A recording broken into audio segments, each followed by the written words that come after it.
Mesdames et messieurs, bonsoir. Nous sommes samedi 5 janvier. Bienvenue dans le 20h. Voici les titres. Le nouveau chef d'état-major de l'armée de terre a pris officiellement fonction. Il a été installé de même que le nouveau patron de la marine nationale. La passation de commandement s'est déroulée respectivement à l'ancien camp militaire d'Akoedo et à la base navale de Lokodjo. L'interprofession Oignon de Côte d'Ivoire fait le bilan de ses activités. Des défis restent à relever. La filière affiche sa détermination à augmenter la production nationale estimée à 5% sur un besoin de 150 tonnes par an. L'interprofession Oignon veut réduire la dépendance en produisant plus.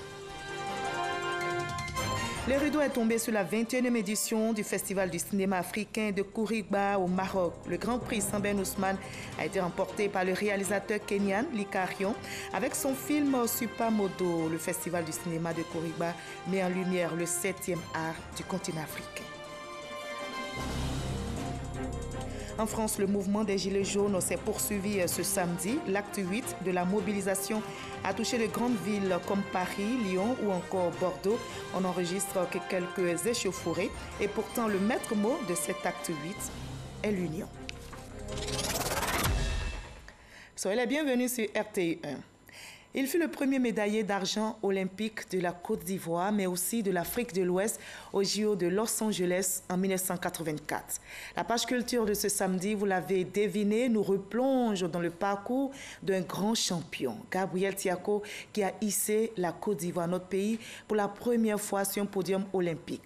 Nous le ferons ce soir grâce à la plume d'un religieux, frère Valentin Joseph Siban. Notre invité de la page culture vient d'écrire un livre sur Gabriel Tiako, la légende qu'il présente d'ailleurs comme un modèle pour la jeunesse. Bonsoir frère Valentin. Alors, quand vous rencontriez pour la première fois Gabriel Tiako, c'était en 1985, vous aviez à l'époque 15 ans, et 2 ans après, donc à 17 ans, vous décidez d'écrire un livre sur sa vie. Alors pourquoi? Dites-nous, qu'est-ce qui a motivé le jeune homme que vous étiez? Merci madame. Avant de répondre à votre question, je voulais souhaiter à tous ceux qui nous suivent une bonne, sainte et heureuse année, que Dieu, dans sa grande miséricorde, accorde à chacun et à chacune sa bénédiction. Oui, et venant d'un religieux comme vous, nous l'acceptons. Alors donc, dites-nous, qu'est-ce qui vous a motivé, étant jeune, pour écrire, décider d'écrire sur Gabriel Tiako? En fait, ce qui m'a motivé à écrire ce livre sur Gabriel Tiako, c'est que, parce qu'en Afrique, et particulièrement en Côte d'Ivoire, on a tendance à oublier très vite certaines personnalités qui ont honoré le pays. Et ces personnalités, nous pensons qu'ils doivent être immortalisés par des écrits, afin de servir d'exemple aux générations à venir. Et Gabriel Tiako représente un peu ces modèles-là, ces héros qu'il faut immortaliser pour montrer ces personnes à notre jeunesse, afin que notre jeunesse puisse s'inspirer de leur exemple. Alors, vous nous diriez, dans la page culture, dans une trentaine de minutes, pourquoi, en tant que religieux, vous avez décidé d'écrire ce Gabriel Tiako et pourquoi pas aborder un sujet biblique? On va en parler, ce sera dans une trentaine de minutes. On va se retrouver tout à l'heure. Vous restez avec nous. Dans l'actualité, ce samedi, le nouveau chef d'état-major de l'armée de terre a pris officiellement fonction. Il a été installé de même que le nouveau patron de la marine nationale. La passation de commandement s'est déroulée respectivement à l'ancien camp militaire d'Akoedo et à la base navale de Lokodjo. On en sait plus avec Abou Sanogo. De par le président de la République, chef suprême des armées, vous reconnaîtrez désormais pour chef le colonel-major Dem Ali Justin, ici présent. Vous lui obéirez en tout ce qu'il vous commandera pour le bien du service, l'observation des lois, l'exécution des règlements militaires et le succès des armes de la Côte d'Ivoire. Par ces mots du général de division Lassina Doumbia, chef d'état-major général des armées, le colonel-major Dem Ali Justin prend la tête de l'état-major de l'armée de terre. Il remplace à ce poste le général de brigade Kwame Undri Julien, chef d'état-major de l'armée de terre sortant. J'aborde cette mission avec beaucoup d'énergie, mais je l'aborde également avec beaucoup d'humilité. Je veux affirmer le positionnement de l'armée de terre au cœur des forces armées de Côte d'Ivoire. Je me battrai pour une armée de terre qui rassure, et qui assume ses charges régaliennes. Avant de recevoir le drapeau de l'armée de terre, le colonel-major Dème Ali Justin était le commandant de la 2e région militaire à Daloa. Un défilé des troupes à pied, issus des 14 bataillons de l'armée de terre, a parachevé la cérémonie de passation de commandement. À la base navale de Lokodjoro, le navire Marine nationale vient de changer de capitaine. En recevant le drapeau de l'État des mains du chef d'état-major général des armées, le contre-amiral Nguessan Kwame Célestin devient le 12e officier toutes nationalités confondues et le 9e officier ivoirien à commander la marine nationale en remplacement du vice-amiral Diakari Diakonate, chef d'état-major de la marine nationale sortant. Je vous exhorte au travail, dans la rigueur et surtout dans la discipline. Seuls, nous allons vite. À plusieurs, nous allons plus loin. Unis et solidaires, nous porterons haut le flambeau de la marine nationale. Le contre-amiral Nguessan Kwame Célestin était depuis le 1er janvier 2017 sous-chef d'état-major de la marine nationale. Étaient présents à cette cérémonie les nouveaux officiers généraux de la marine nationale, dont le commissaire du gouvernement, Ange Kessi Kwame, premier contre-amiral. Un défilé des troupes au son de la musique de la garde républicaine a mis fin à la cérémonie.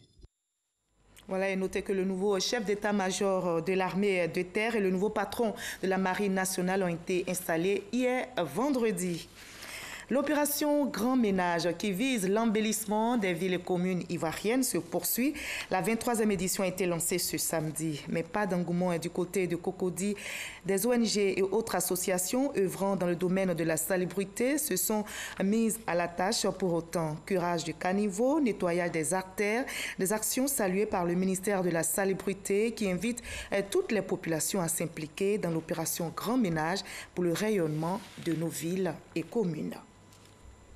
La Côte d'Ivoire, le Mali et le Burkina Faso viennent d'arrêter une stratégie commune de développement économique. Les représentants de ces 3 pays se sont retrouvés dernièrement à Korogo pour décider des actions à mener dans l'espace Escabo. On en sait plus avec notre reporter Kader Sogodogo. L'intégration sous-régionale est un puissant moyen de développement économique et social. 3 pays, la Côte d'Ivoire, le Mali et le Burkina Faso ont décidé de tirer profit de leurs identités communes, transformer ce qu'ils ont en commun en potentialité économique pour leur développement commun. Ces 3 pays appartiennent à l'espace Escabo, Sikasso pour le Mali, Korogo Feke-Sédougou pour la Côte d'Ivoire et Bobo Dioulasso Banfora pour le Burkina Faso. Le Sénoufo et le Dioula, des langues communes et les activités agro-pastorales communes renforcent donc cette vision, d'où la mise en place d'une stratégie de développement économique régional, DER. C'est Korogo, en Côte d'Ivoire, qui a été choisi pour mener la réflexion. Le principal objectif de ce programme est de renforcer la capacité des collectivités territoriales dans le portage du développement économique local au profit de leurs populations respectives.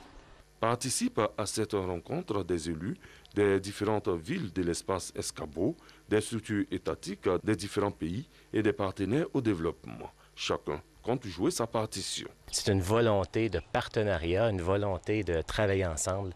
Moi, je suis très heureux que la Fédération canadienne des municipalités, par l'entremise du gouvernement du Canada, ait accepté de contribuer au renforcement du développement économique régional et local pour le Burkina Faso, le Mali ainsi que la Côte d'Ivoire. Je suis très, très optimiste. 3 projets vont sanctionner les travaux.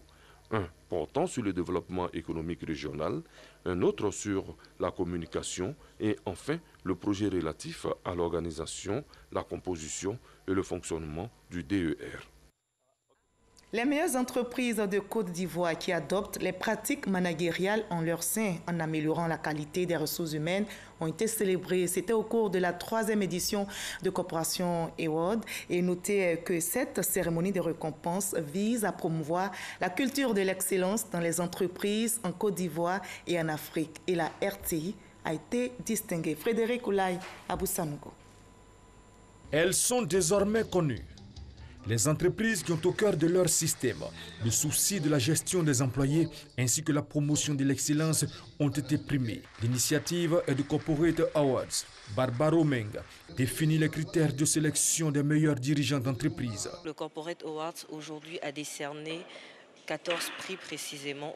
Nous avons fait une série d'analyses avec toute notre équipe recherche et c'est à l'issue de cette analyse-là que nous avons pu déceler les entreprises qui étaient les meilleurs cotés par rapport à chaque catégorie. Sur une cinquantaine d'entreprises, une vingtaine a été honorée pour la qualité et l'innovation opérées dans leurs services respectifs. À l'image de la radiodiffusion télévision ivoirienne RTI, recevant le prix de la meilleure entreprise dans le service client en interne, la société Vivo a été distinguée avec le trophée de l'hygiène, sécurité, environnement. C'est une récompense qui était inattendue.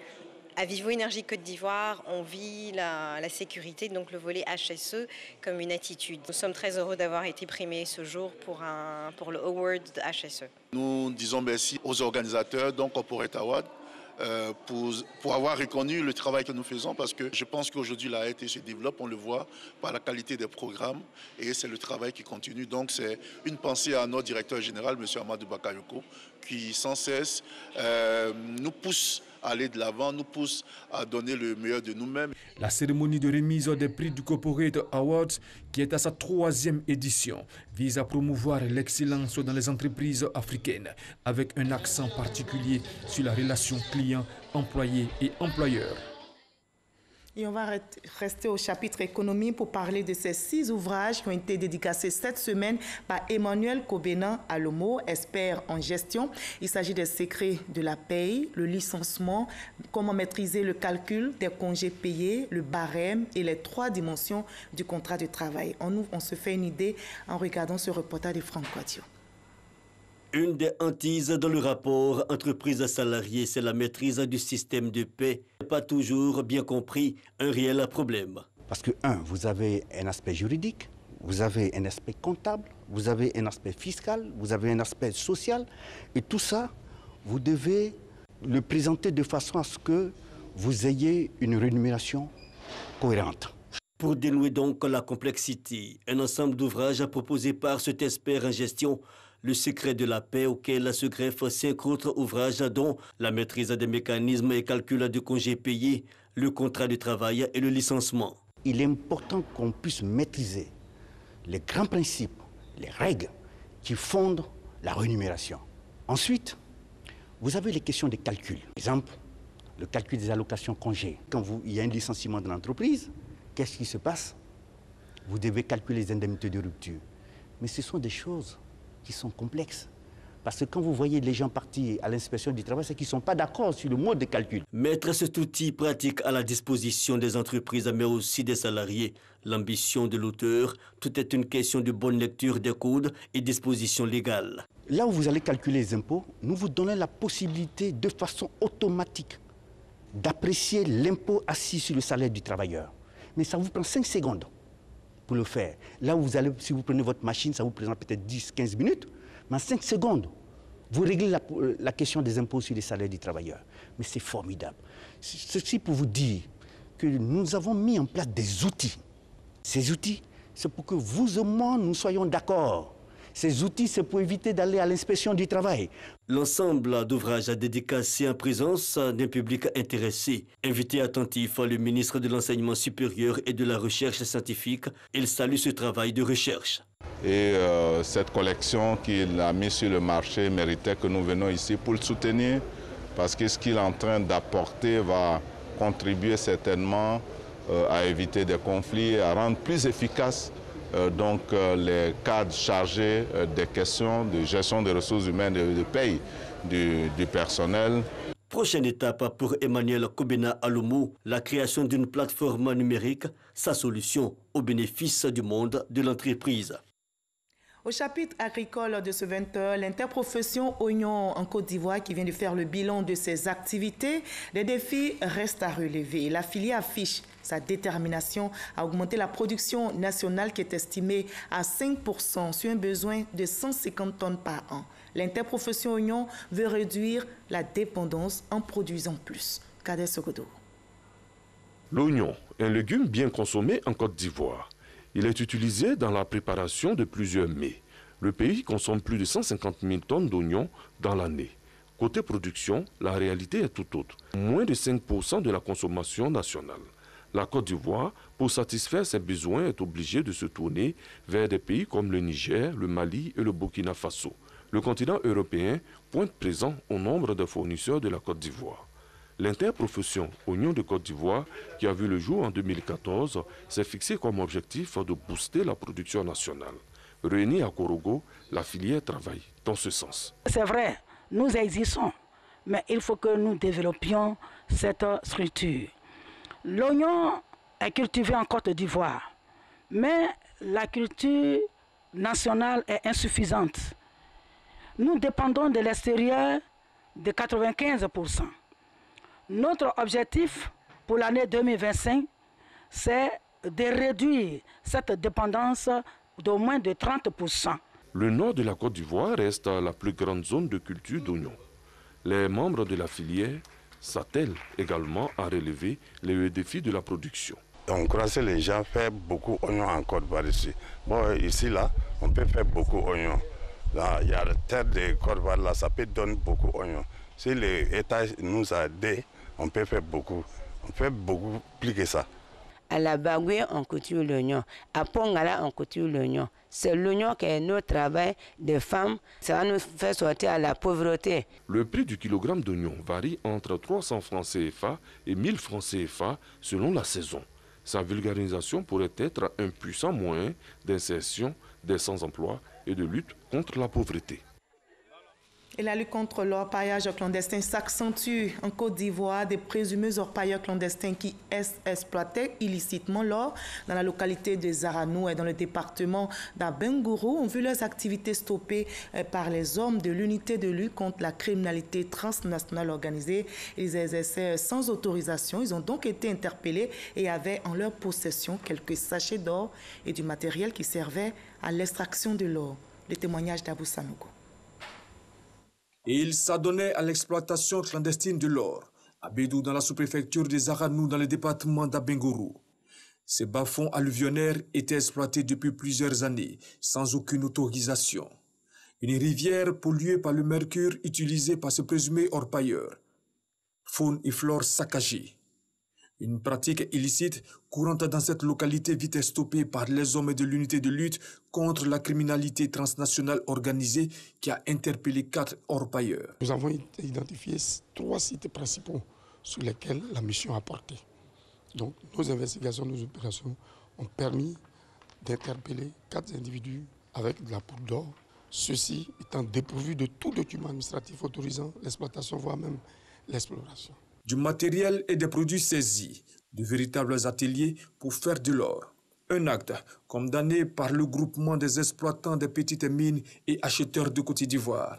La menace est beaucoup plus réelle du temps puisque aujourd'hui nos communautés ne savent pas grand-chose de cette activité-là. N'imagine pas un peu l'impact sur l'environnement, l'impact social que cela crée dans leur environnement immédiat. Et pourtant, l'exploitation artisanale de l'or est interdite en Côte d'Ivoire. Le combat que nous menons reste, c'est le combat de lutte contre l'orpaillage clandestin, par la sensibilisation éventuellement aussi et par la vulgarisation des tests que l'État a pris en faveur effectivement du secteur minier. Ces 4 présumés orpailleurs seront déférés devant le parquet d'Abidjan. Et sur la scène politique en Côte d'Ivoire, le congrès constitutif du RHDP qui est prévu le 26 janvier prochain, les préparatifs s'accélèrent. Le pain du congrès a été présenté aujourd'hui samedi. On en sait plus avec notre reporter Alexis Rouetraogo.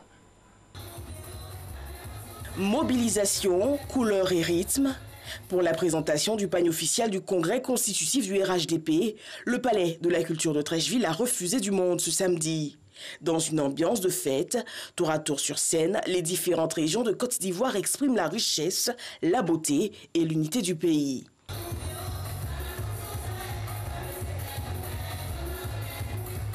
Une Côte d'Ivoire rassemblée autour du RHDP, c'est d'ailleurs l'essence du message de ce rendez-vous. Le RHDP est ouvert, nous nous préparons pour cette grand-messe parce que plus jamais de division en Côte d'Ivoire, plus jamais de guerre.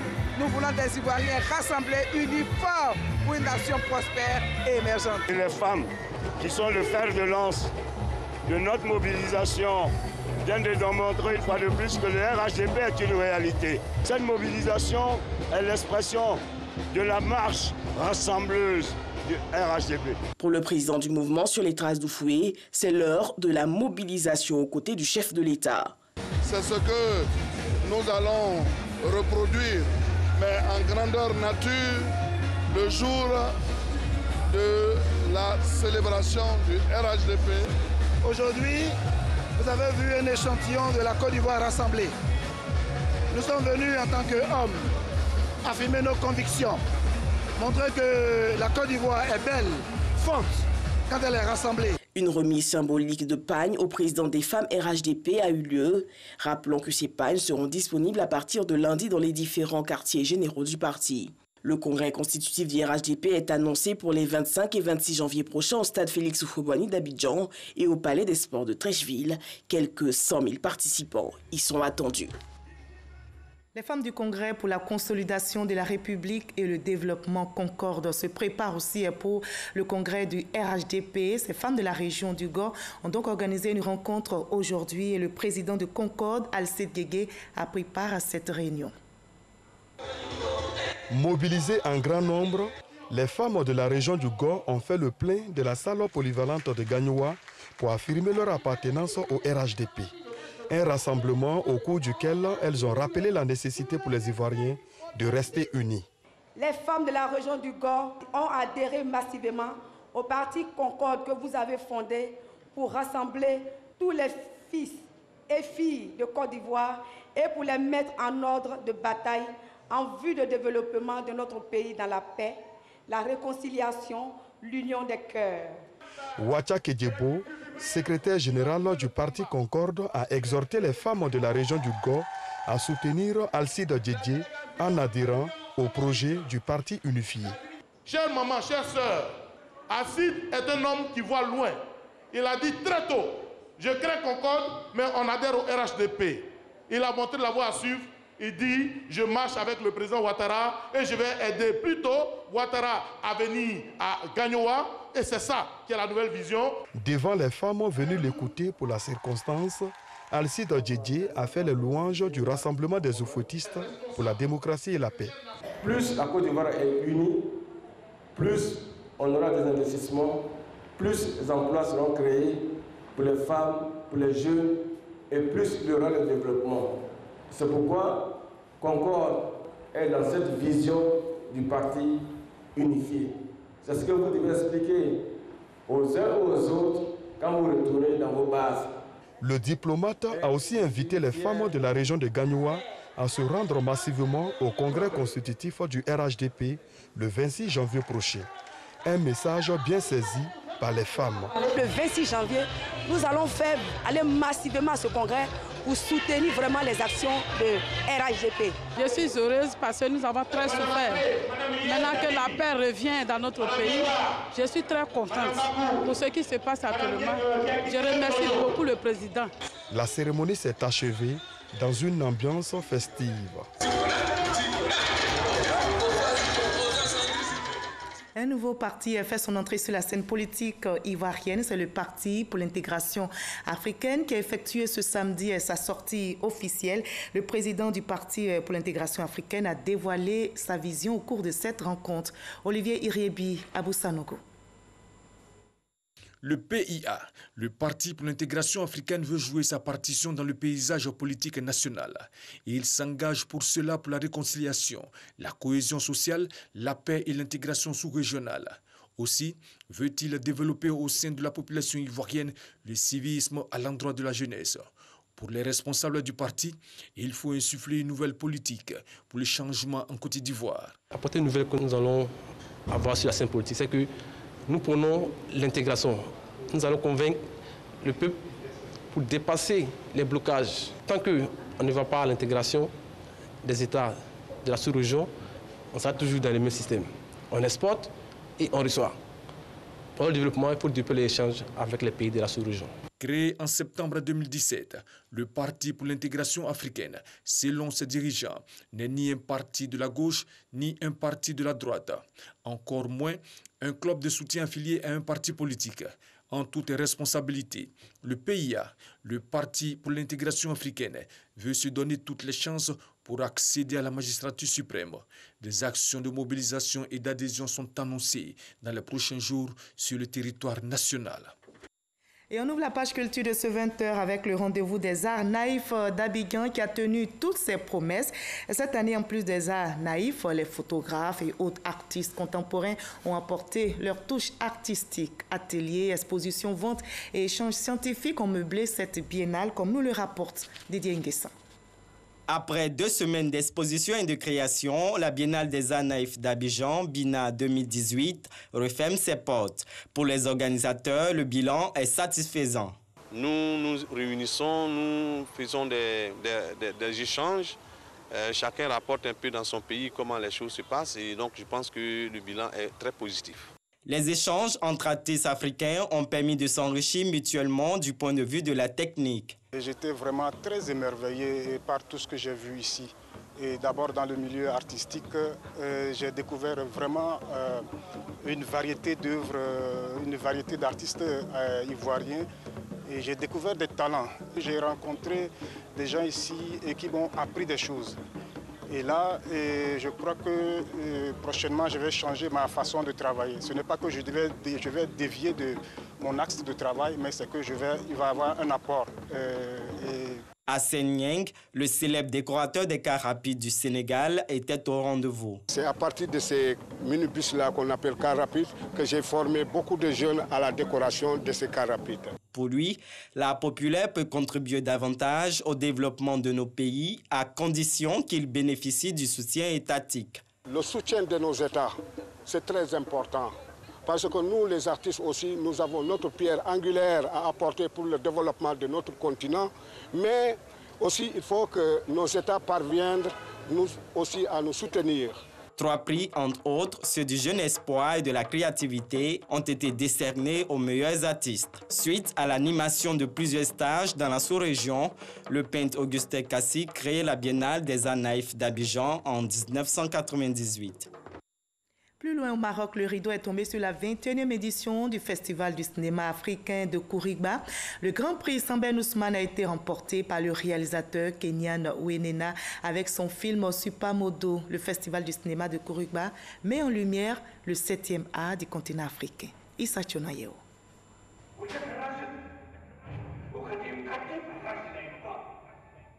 Rideau sur la 21e édition du Festival du cinéma africain de Kourigba au Maroc. Projections et critiques de films, ateliers et conférences débats ont marqué cette édition. 15 films de 14 pays étaient en compétition. Le jury, fasciné par la qualité du tournage et du jeu des acteurs, a octroyé le Grand Prix Samben Ousmane au réalisateur kenyan Likarion Wainana, absent lors de la cérémonie de récompense avec son film Supamodo. Le cinéma est notre mémoire, le cinéma est notre rêve. Nous faisons le cinéma pour rêver et ce film incarne tout ça. Quant au prix de la réalisation Idrissa Ouedraogo et du jury Sami Farid, ils ont été remportés respectivement par le Sud-Africain Etienne Kalos avec Le Moissonneur et le Tunisien Mahmoud Ben Mahmoud avec Fatwa. Des prix sectoriels ont également été remis. Le prix du scénario est revenu au Rwandais Joël Karakezi avec La Clémence de la jungle. La mention spéciale pour le scénario attribué au réalisateur ghanéen Peter Sedoufia avec son film Keteke.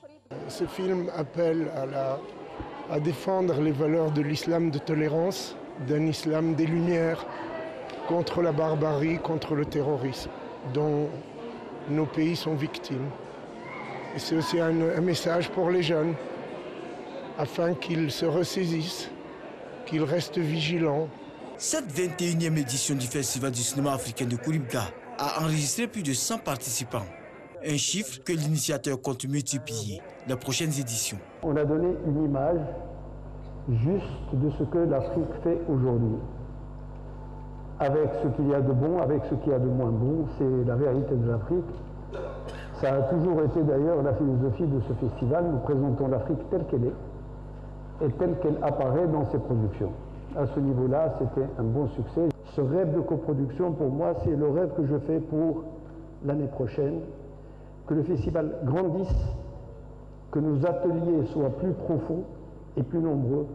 Si en levée des rideaux du festival, un hommage a été rendu à la comédienne burkinabé Maïmouna Ndiaye lors de la cérémonie de clôture. C'est le comédien marocain Mohamed Kouyi qui a eu tous les honneurs pour magnifier l'ensemble de sa carrière cinématographique.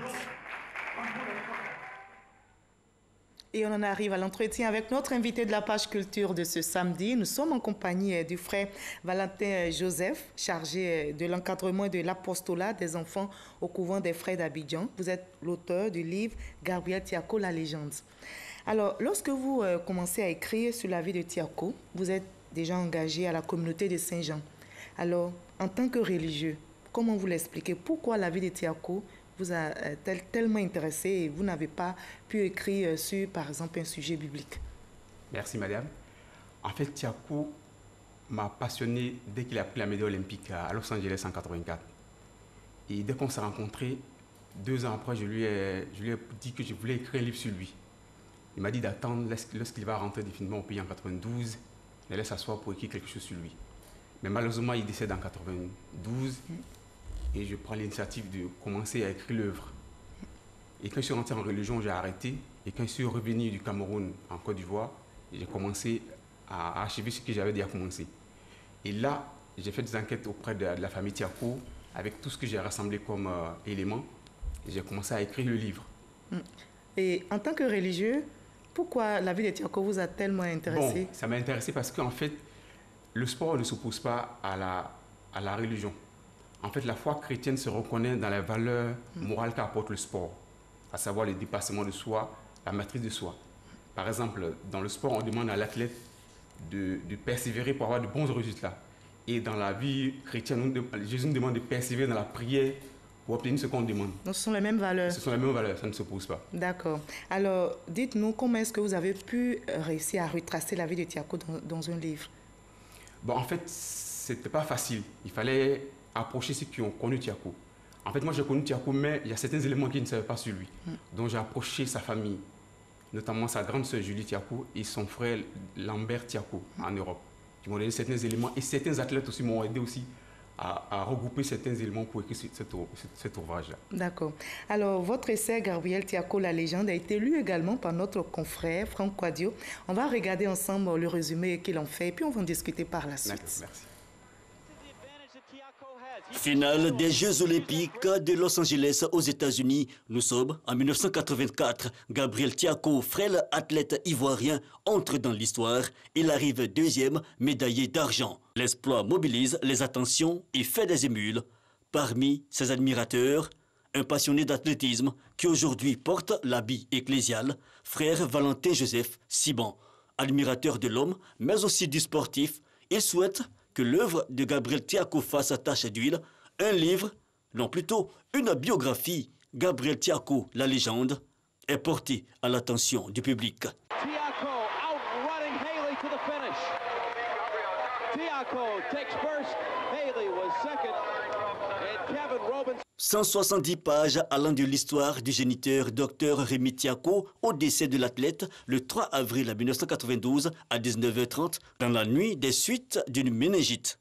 Un livre en 7 parties où l'on peut explorer et découvrir la vie facétieuse de Gabriel Tiako de ses premiers pas en France à sa disparition à l'âge de 29 ans.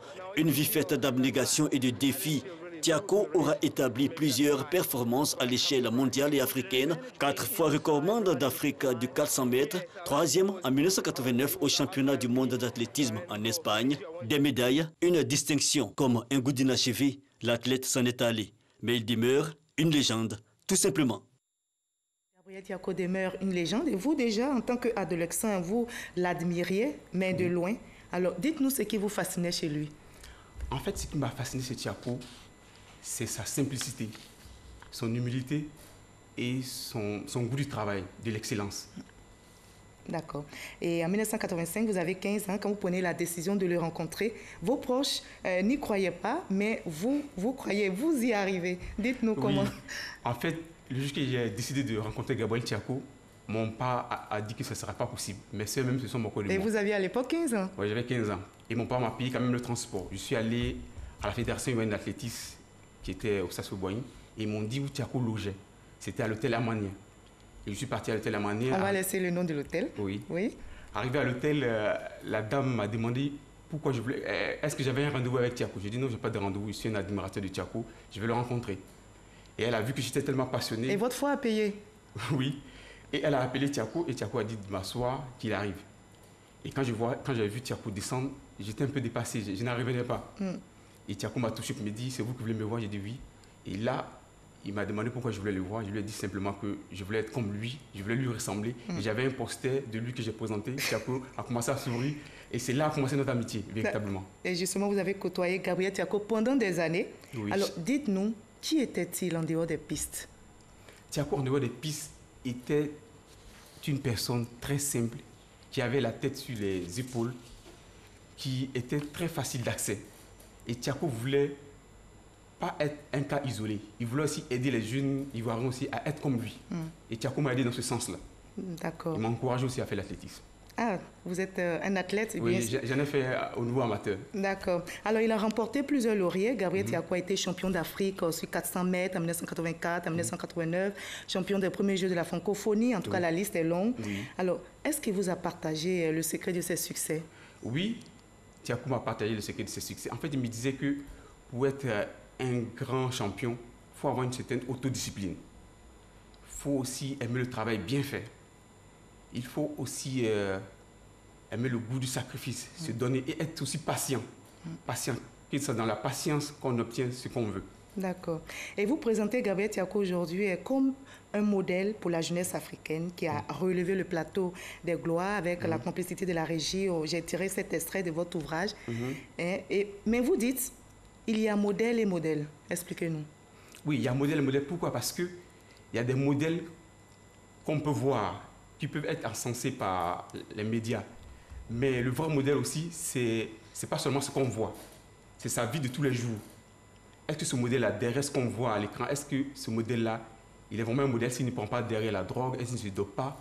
C'est pour cela qu'il faut approcher le modèle qu'on voit devant l'écran, il faut l'approcher pour mieux le connaître en profondeur. Parce que le modèle, ce n'est pas ce qu'on voit sur les écrans, mais aussi qu'est-ce qu'il est en valeurs que ce modèle apporte. Qu'est-ce qu'il porte, voilà, c'est ça. D'accord. Alors dites-nous, quel regard vous portez aujourd'hui sur la jeunesse?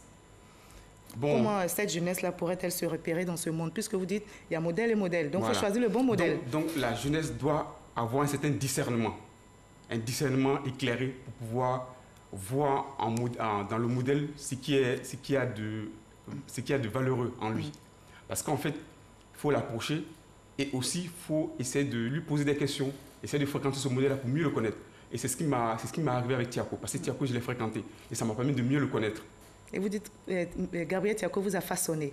Oui, il m'a façonné. Il m'a façonné. Je voulais tellement lui ressembler. Et voilà. D'accord. Alors, si on vous demandait de nous citer 3 mots qui pourraient résumer la vie de Gabriel Thiako, des vertus donc qui devraient inspirer la jeunesse africaine, spécifiquement la jeunesse ivoirienne. Bon, 3 mots, je pouvais dire le travail bien fait, l'humilité et la patience. L'humilité. Le travail bien fait et la patience. Merci beaucoup, frère Valentin Joseph Siban, d'avoir répondu à nos questions. Merci d'avoir immortalisé la mémoire de notre champion, Gabriel. Je voudrais aussi dire merci à ceux qui m'ont aidé, particulièrement à M. Haroun Chal, ex-secrétaire général de la Fédération humaine d'athlétisme, et à toute la famille Thiako. Merci beaucoup, en tout cas, d'avoir été notre invité de la page culture de ce 20h. Vous êtes l'auteur du livre, je rappelle, Gabriel Thiako, la légende. Merci à vous. Inspirons-nous donc de bons modèles pour faire du bien à notre entourage. Nous allons partir maintenant pour la France où le mouvement des Gilets jaunes se poursuit. L'acte 8 de la mobilisation a touché les grandes villes comme Lyon, Toulouse ou encore Bordeaux et Paris. On note quelques échauffourées dans certaines villes. Le maître mot de cet acte 8 est pourtant l'union, mais ce n'est pas chose aisée quand le mouvement n'a pas de leader et que les marches sont essentiellement organisées et relayées sur les réseaux sociaux. Fin de ce 20h. Merci à vous tous de votre aimable attention. À 23h, retrouvez Kolo Koulibaly. Moi, je vous retrouve avec le même plaisir demain à 20h.